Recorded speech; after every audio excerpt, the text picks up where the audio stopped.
Maybe we can speak on, let me just record this and then see what happens. Sure. Maybe we can touch on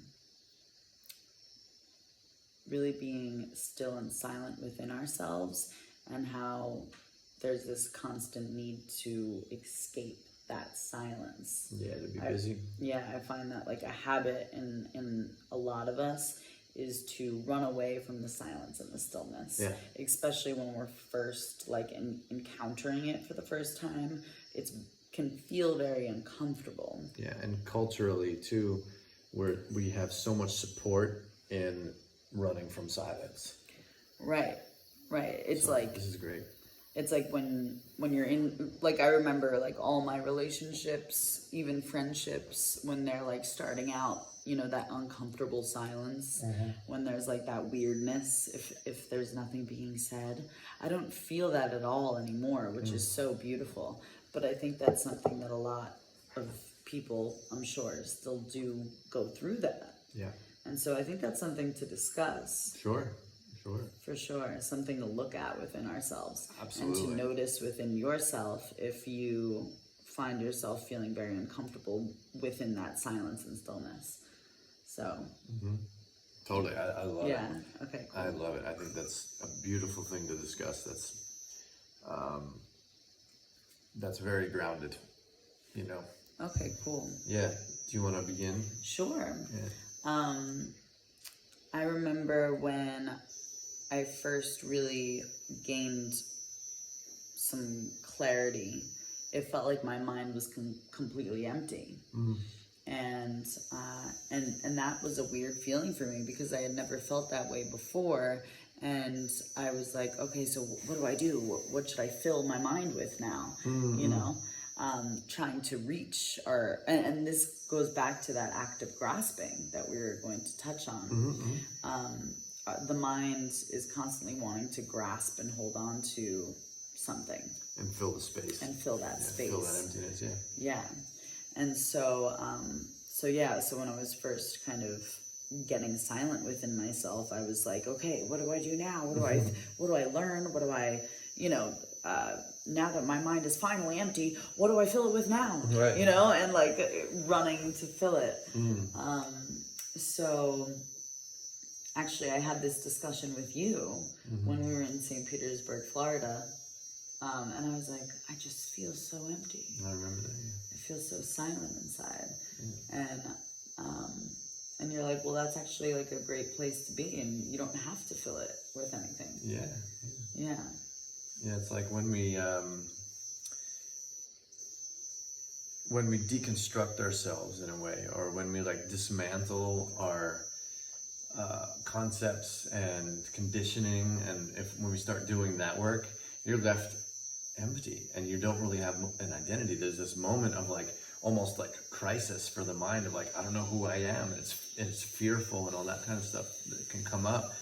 And it's really, really important not to rebuild a new person. right. You know, it's going to happen to a degree, and you're still going to exist with a personality and stuff like that because of your astrology, basically. You know, that's going to be an individual expression of a human, you know, which is cool and fun. But it's really important to at least enjoy that space for at least a little while, you know.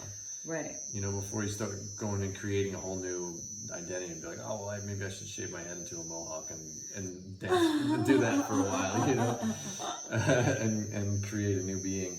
But it's the same with anything. Like it's good to be empty. It's a really great place to be in. Fear comes through is because the mind stays alive by being active, you know, and it just wants to be active like all the time. It's like a child who just wants attention all the time, you know. It's the same kind of thing. Yeah. I mean, I think that's true for like a lot of people who aren't children too. I think more so. Yeah. we just do it in different ways. Right. We look for attention in so many ways, and if we're not receiving attention, we're going to distract ourselves or give ourselves the attention that we're desiring. Yeah. And that can come out in in a multitude of habits or interactions or destructive habits or whatever. Yeah, even productive habits. Oh yeah, You that know, too. even like I know, because I know I have found myself in the past of, you know, one of my things is like efficiency, you know, and I found within my kind of striving for efficiency, it was a way of running from accepting the moment for what it is, you know, things like that. Yeah, well, that's a beautiful thing to bring up. So even when you're doing something constructive for yourself, that can still be a distraction toward the true self. Yeah. Toward really getting silent with yourself.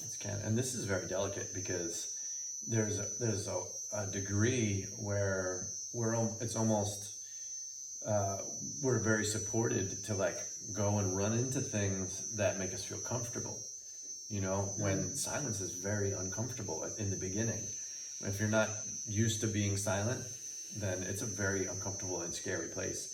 And oftentimes we're taught to, you know, if you feel anxiety, if you feel stress, you know, put your mind on something, fix your mind on something, you know, distract yourself from what's really going on, you know, to until you feel comfortable again and it passes.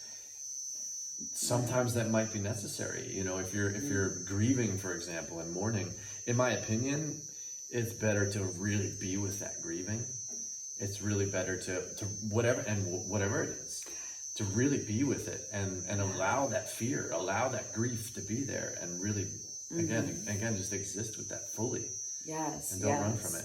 This has been such medicine for me. As soon as I started allowing myself to feel and move through whatever it was, rather than escaping it through alcohol or whatever other distractions I was using to escape, and just sitting with what came up, it was able to release because I was allowing myself to feel it and work through it. Yeah. And so it may be like a little dark and scary, but rather than just pushing it down and embedding it in the body, so we're actually like pushing it down and it gets stuck within the physical body, and that can manifest as pain in certain areas of the body.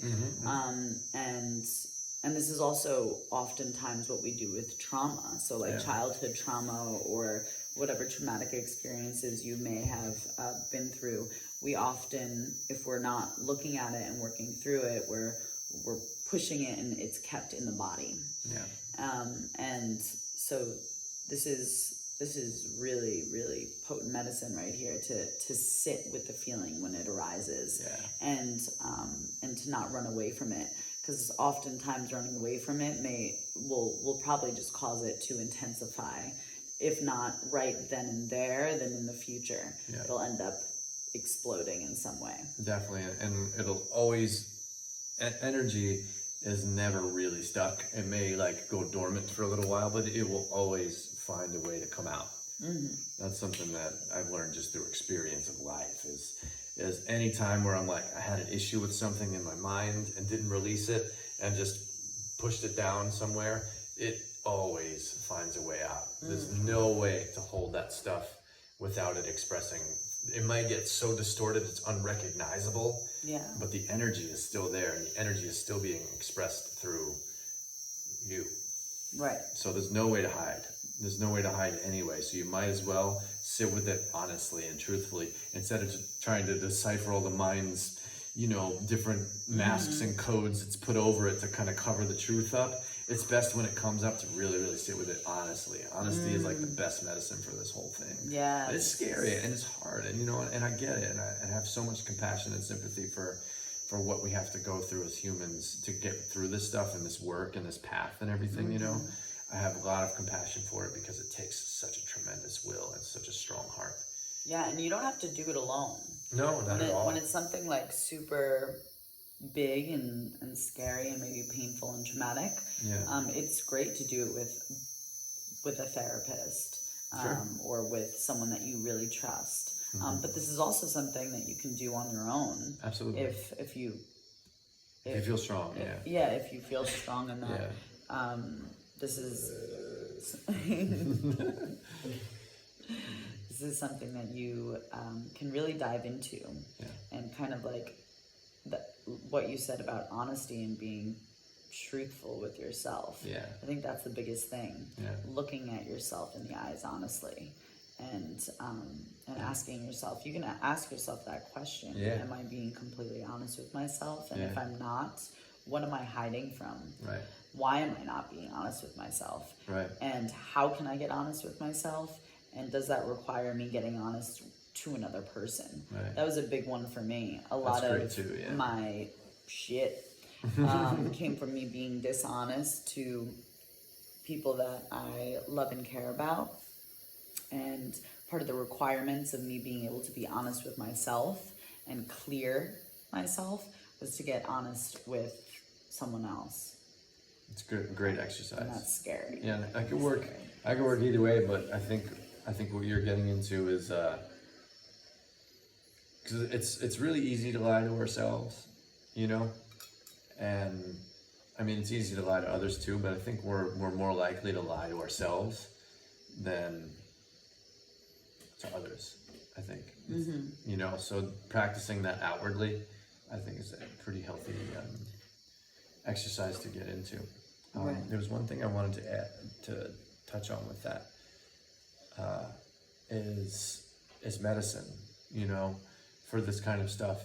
This doesn't necessarily mean like you have to, like, when something comes up, you have to like sit in silence and you can't have any distractions at all. Like sometimes music for me like helps to soothe whatever is there in a way that it's not a distraction from it, but it's a positive presence that helps me to work through it. So I want to acknowledge that too, is this doesn't mean you can't use medicine. This doesn't mean you have to like just sit in silence with your shit and like brave through it all. You know what I mean? You can put on a song that warms your heart and makes you feel good inside. And it's not running from it. Oh yes. And that's a delicate thing though, you know, to really be honest about. You know, are you using it as medicine or as a cover up? Yes, that was my medicine for a while too, was putting on music, touching my heart. Yeah. And that, I know I could tell the difference of me distracting myself and me going into the feeling, because I would tap my heart and allow the feeling to arise within me, and then I felt a release afterwards. Right, that's important, because you should feel, because that's a great thing to bring up, is the feeling of release is euphoric, right? It feels so good when that, whatever that is, just lifts out. I did it, I had a moment this morning with that, where it's just some simple stuff, some little fears were coming up and things like that. And just did exactly that. I happened to be in silence, you know what I mean? But I was in nature and it was beautiful, and that was my medicine in the moment. It was just being outside and watching the birds and the bugs fly around, you know? But in that moment, there's like, it's almost like, if you're aware of the chakra system, as it works through, it feels better. As it works up the system. So it starts as fear kind of in the base, and then as it rises up, by the time it releases out of the crown, there's just such a beautiful feeling. And it feels like, for me, it feels like I just dropped into my body in that instant. I feel like a brand new soul in the body again, you know, and it's a beautiful feeling. So I'm just saying that because that's the evidence that you've done the work. Yes, that can be part of it. And that may take like more time. Yeah, that's my experience of it now. Yeah. I haven't been doing this a lot. Right. Yeah, me too. I'll find moments within each moment where I find little releases. And oftentimes it comes out in tears. And I just love to cry as a release. That's like one of my favorite releases, is allowing myself to cry. Because I think I've held back my sensitivity because it was seen as like a negative trait, or I was taught and conditioned to think that it was a negative trait. For so long, so I would really try to hold and push that sensitivity down. So now in moments like 15 to 50 moments a day, I have small moments of just like releasing tears in gratitude and love, in sadness and whatever arises, but Yeah. each time that it arises and releases, it feels blissful no matter like what's behind it. Yeah, right. Yeah. That's the one consistency with this kind of work, is that the end result of the release is a really beautiful feeling. And that's something to really tell your mind, you know, to tell you, even the mind feels good after that. So the mind goes through all this turmoil that it's addicted to, right? The mind gets addicted to its troubles and its struggles because it likes to be alive and active. Yes. But eventually, the more you do the work, the mind starts to love it too. The mind starts to love that feeling of euphoria and emptiness. It starts to love that experience. You know? So let's just touch on that for a moment, because that was a big statement. Yeah, we often get comfortable in the grief, the sadness, the drama of life. Yes. And we often like cling to that because that feels more comfortable or more familiar than just like this silence, still blissful state, because we're so just unaware of this state. And so we often run towards the drama, run towards the clutter, and even cause more drama in our lives, so that we don't have to feel this uncomfortable stillness and silence within, and almost feel like it may begin as feeling a little bit alone, and so getting comfortable in that aloneness. And again, it's not just sitting in silence. It doesn't have to look like that. Sure. But it's that feeling of maybe you're doing this work alone. And that's a brave place to go, is really accepting loneliness. Really accepting loneliness is a powerful strength to give yourself. And I think that's a place that a lot of us are really fearful of, is being alone, you know? And I think I also at the same time think that there's a lot of people waking up to like saying, you know what, it might be better off to be alone than to be lying. You know, I think we're really starting to wake up to that, and it feels, that's empowering to me, that there's that kind of strength out there in the world. You know, that people are doing, because I meet so many people doing this kind of work. It's like really amazing. It's a courageous act. It really is. It really, truly is. And part of this is really getting to the root. We were talking about this earlier, about getting to the root of our issues rather than just distracting ourselves from this. And so we see this even in like our pharmaceutical companies and all of that. So like we like instant fixes, and we go for instant medication and cover-ups that will give us like instant gratification, but this will also get us addicted, and it won't allow us to get to the root of any of our issues. It's not going to solve anything at all. All of it's going to do is cover it up in the moment, and then we're going to have to continually take it again. It's like if a dog shits on the floor and you just like put newspaper over it, there's still shit under there. And then it's the shit's gonna like dissolve that piece of newspaper, and you just gotta put more on it. There's still shit under there. It's still gross, and you still gotta clean it up. Good analogy. That's a good analogy. So we're speaking about like really scooping out that shit and getting rid of it. Really cleaning it up. But it might be a little dirty. Like you might have to get your hands dirty. It smells, you know. Our shit stinks, you know. But it's great. It's really, really amazing work to do. And I think, again, just to touch back on, you know, keeping a focus on the goodness of it. And that's something that helps me a lot, is knowing when something does come up, that working through it is such a beautiful thing, as opposed to being like, fuck, I have more shit to work on, or this is really hard. It's like the mind's going to go to those places. It's going to try and declare those things, and those are more masks. So it's important to keep a positive focus on, man, it's going to feel so good when I release this in a moment. Like in another moment or two, once I really work through this and allow this to release out of me, it's going to be so wonderful. and I'm going to be so much stronger because of that. So keeping the focus really in that way is a really way to be honest, but also a positively focused and to have an enjoyable experience of your release at the same time. Yes, yes. And when you work through these things, you realize that you were never alone. Yeah. To begin with, because you have yourself. When you start to build this relationship within yourself. Wow. Just touched my heart. That was beautiful, beautiful statement. You're never alone because you have yourself. It's true. It really is.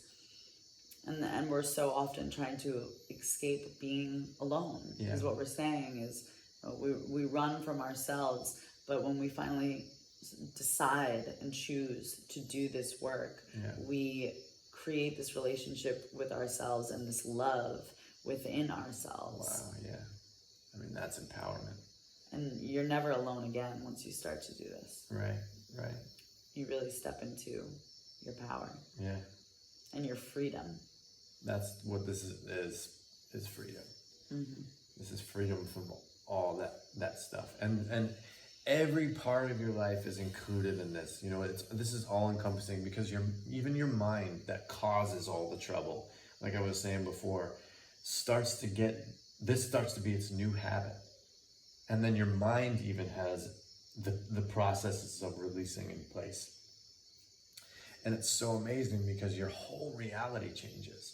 So even the part, it's no longer like stuff arises and there's resistance to release the stuff. You get to a point, the more you stay consistent with doing this work, where even the mind is like, okay, here's what we got to do. There's something coming up, let's work it. The mind is like that's what's happening to me, you know, is like even the mind is like, yes. There's another release coming through. I'm so excited for this release. Yeah, it starts to become such joyful work. Yeah. Because each time you get to know yourself a little bit deeper and get to work through and almost like work out this new positive habit. That you're creating within yourself. To not run away anymore, but to stay there and do the work. Yeah. And it's exciting. Yeah. And it's joyful. Yeah. And your whole perspective on this type of work and even reality itself is going to shift in a profound way once you start doing this. It's amazing. It really is amazing. Yeah. This is cool too because this translates to your relationships. Mm-hmm. This translates to like how you experience other people, whether it's like a partner relationship, or if it's a friendship relationship, or if it's anybody that you have the ability to be honest with and to be open with. When stuff comes up between you, it's the same kind of thing. It's like, ooh, we get to release something together. Yeah. You know, and we get to get closer. Yes. You know, this is like another this is like a macrocosm of the self experience. Yes. You know, you get closer to yourself when you have this process of releasing all this stuff that gets stuck or these habits or whatever it is. It's the same thing with others. Your relationship automatically shifts into, you know, you get to have this beautiful experience of working through something with somebody. Yeah. It's amazing. And when somebody can meet you there in that space wholeheartedly and is on the same page, then it's really, really amazing. Yeah. So you were so right in saying, you know, your whole experience of reality changes. Yeah. In a beautiful way. Yeah. Yeah, I love what you said. Love what you said there too, with how your relationships and the whole dynamic of your relationships are going to shift and change from you doing this personal inner work. Yeah. Because now when you have to work something out within a relationship, you're going to be able to come about it in a completely different way. Yeah. And hold space for yourself and the other in a completely new way. Yeah. And so you're not only benefiting yourself, but you're benefiting everyone that you're in relation with. And really just by being, because now you're going to start radiating in this empowered state. And our energies are so, they're readable, so contagious. Really. So like someone just by watching you be can gain so much just by watching your presence. And that's such a natural inspiration. you know, as opposed to like me trying to teach you something or trying to like force something on you, you know, just like when you don't even realize, you know, and you're just existing as yourself, and that inspires something in somebody that's so natural, you know, and that's the kind of thing that really sticks. So the way that you show up, and you can look at it this way too, is when you develop this kind of process of releasing, the way that you show up for yourself ends up being the way that you show up for others too. You know, it ends up working. So the greater you show up for yourself, the greater to be able to show up for others. And if somebody's not in the same place that you're at, and they get angry or they get frustrated or they won't accept it, you can have compassion, because we were all there. We've all been there. And when you really like grind through this stuff in the beginning stages of doing this kind of work, can be really tough. And there's like, I mean, I've had fights inside, tremendous fights inside, working through this, that have had to like dull out and eventually get through. So just know that in the beginning, that it may be easy for you. And you know, that was my experience of it. That was just my nature that was developed inside. It was very aggressive. So that's the way that it was. And that's what I had to go through. It may not be that way for you, but if it is, whatever it is that you have to go through, you now have this place of empathy for others. You have this space of understanding when other people go through things. So that's something important to acknowledge. When you get over that stuff, is to really allow yourself to step into that space of compassion for others who are maybe a few steps behind you. Yeah, you can really understand on a deeper level where they're coming from, because that's where we came from as well. And so to just like bring it full loop back to where we even started, because we just kind of went on a tangent. I don't even remember where we started. It was kind of like grasping and running away from that silent space. That's within. what it was, yeah. So maybe touching on why give this guidance at all? Like, why do we want to why do we want to do this? Why would someone want to practice this practice? Right. And I know we said like it'll trickle out into the relationships and with our internal reality, but just to maybe touch on that a little bit deeper. Sure. Like, what's the essence of this and why? Yeah, I mean, the motivation is how happy do you want to be? You know, because all the stuff that we're talking about releasing is all the stuff that blocks us from being happy. Yeah. Pretty foundational. Yeah. You know? Yeah, because I mean, if you really get honest with yourself, like we were saying in the beginning, what is causing your suffering? What is causing your inner world to not feel okay with being present? Yeah. And if you really are honest with yourself, it's usually you. Oh yeah. It's always you. Yeah. Always. Yeah. You can't like point fingers and blame it on anyone else. That's gotta go. Yeah. That's because gotta go. I mean, you could blame your boyfriend for causing your inner suffering, but you're allowing him to be your boyfriend. Like that's just an example. Sure. But and you're keeping all that stuff. Yeah. Even after you break up with him 10 years later, you're still complaining about the guy. Right. You know what I mean? That's something that we do also, is we hold on to things, grasp onto, and we pack it in a bag and throw it on our back and carry it around our whole lives. Right. And then we almost we do identify with it, and that becomes who we are. We've gone through this and we've gone through that, and this is who we are. Right. This is our story. Wow. And we like hold on to all that stuff, because without it, who the fuck are we? Right. And that gets back to kind of the core of this conversation too, is why go to this emptiness? Why allow ourselves to be alone? Why not move into activities or interests when we feel uncomfortable? Why go to places where we feel uncomfortable or afraid? This is why. Yeah. So we don't carry around, because the reasons we're uncomfortable is because something's ready to come up that we don't want to let go of. That's why it feels uncomfortable. That's why it feels scary. That's why we feel fear, is because something wants to come out, and there's a part of us that's not willing to do that. Yeah. I can I can really relate to what we're speaking on right now. Because I had this come up for me when releasing alcohol. Alcohol became so embedded in who I was that giving alcohol up would mean that like I wasn't anyone. Like I would have no idea who I was in social settings. Yeah. I wouldn't know who my friends were, Yeah. and I wouldn't know what to do with myself. You know, couldn't have fun. That's for sure. Yeah. I couldn't even really exist without it.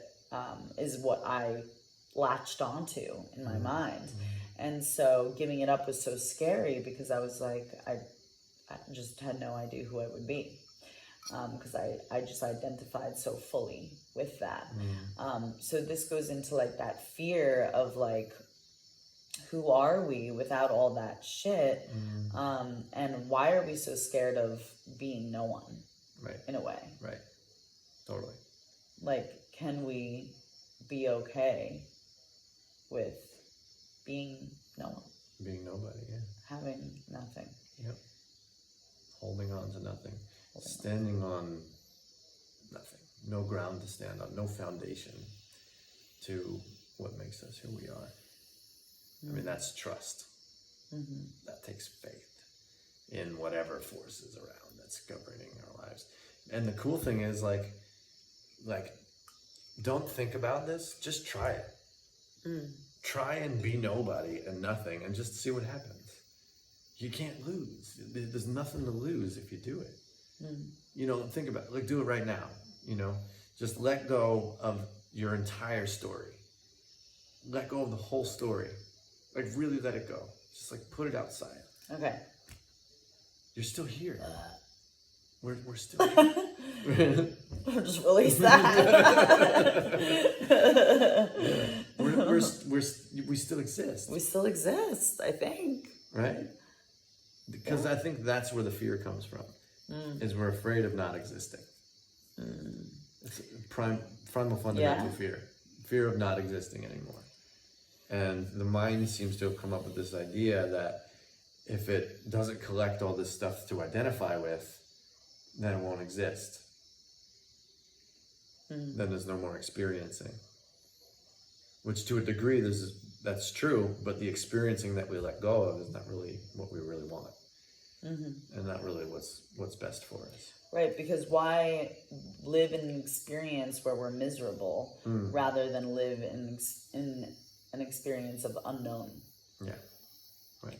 You know, the unknown can be something that's exciting, and it can be scary, and it can be full of love and curiosity, and I think that's what we're moving towards. Is like, allow yourself to be curious and open and let go of the fear of needing to know who you are and where you're going in each and every moment. Right. Awesome. And that's trust. It's trust. I actually did a reading for myself this morning that really is... I saw you writing, in tune with what we're speaking about. And so I'll just read what I wrote from the reading.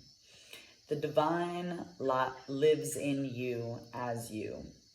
You need what you need to realize your divine nature as a living, holy expression of the greatest love. Life is providing for you that your needs be met. Will you remember that all is divinity manifesting and nothing exists outside of it? All is perfectly designed to help you fulfill your being, live your truth, experience your power, and reside in the perfection of your divine, loving heart. Be curious rather than afraid. What is love seeking to draw out of you now? Whatever is going on in your life now, whether it brings you guidance and comfort, discomfort, joy, or deepest struggle, is the divine in you, as you, breaking through into your life. Do not hesitate to trust in it. Embrace it fully and let it have its way. There is nothing that needs to be resisted. You are safe to be wild, to be alive. Live it with love and let it unfold. Allow yourself to be brought to it, to love through the guiding wisdom of life, the life that serves love. Really, really beautiful. Amazing. Yeah. Trust your growing optimism. Let the war be over now. Put it behind you. Yeah, these were just some words that I wrote from my reading. But that really just dives into trusting. Yeah, trusting the silence. Trusting the unknown. Trusting that there's a guidance of your life that loves you. Yeah. And trusting that when you surrender to that, you will be guided. More so than you ever were. Yeah. Because it takes a bravery, and your bravery is met with life. Yeah. And the unfolding of your experience is going to be much more than you could have ever planned it out to be. Always. Whatever we could come up with in our minds about the perfect world is not anywhere near the world that's waiting for us when we surrender. Right. And it may have its like patches of what seem like really difficult and all of those things mentioned, but no matter what that reading was saying, no matter what's going on through your life, to really trust it. Yeah. And this comes back to that silent center and that space within yourself, to within those hard moments, to be able to sit with them and trust of the unfolding of that, and to know that the outcome is divinely guided, and it's being placed in your life for a reason. Right.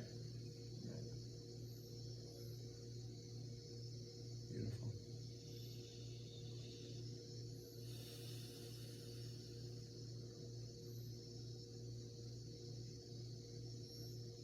What do you think? We good?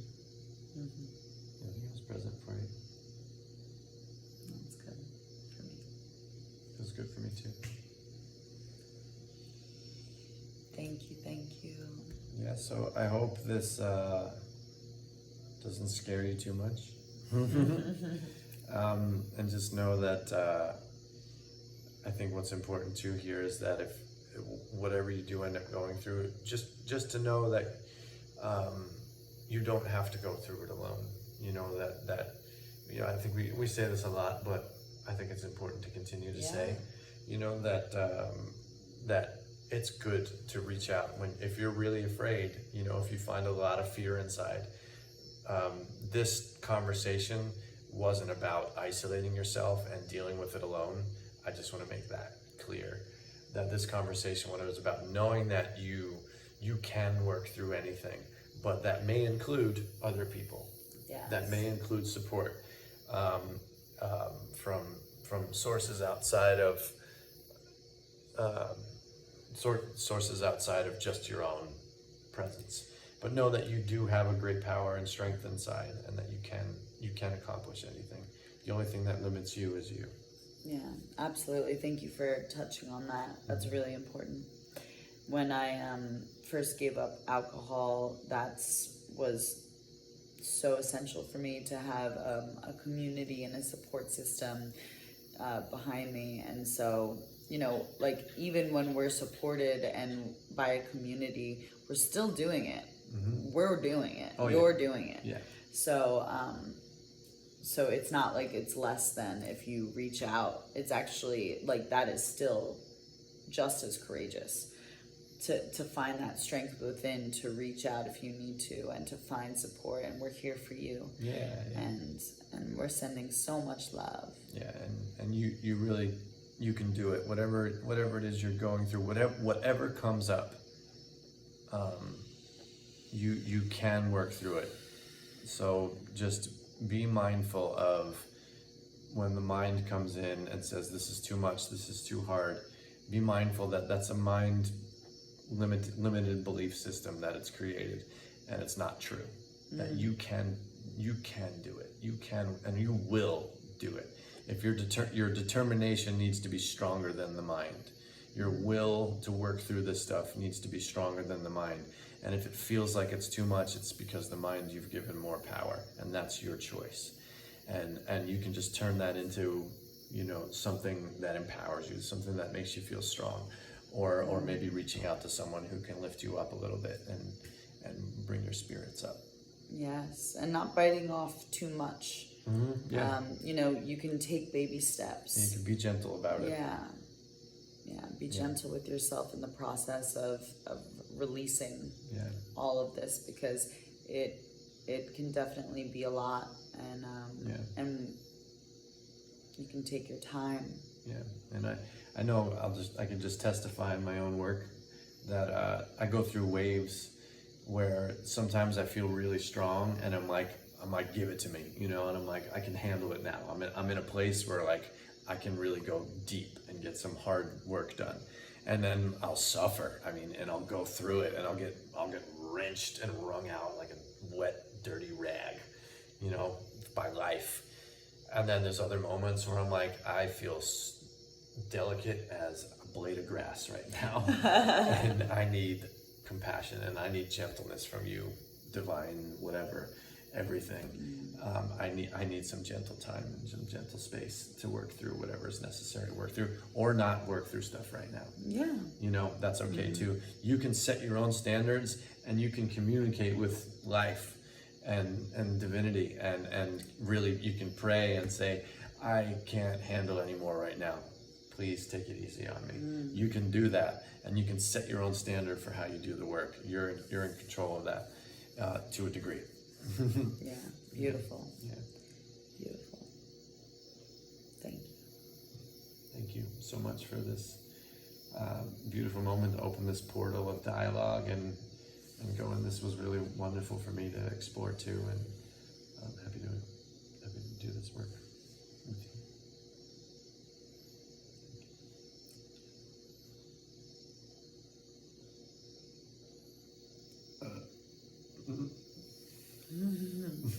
Burps are good.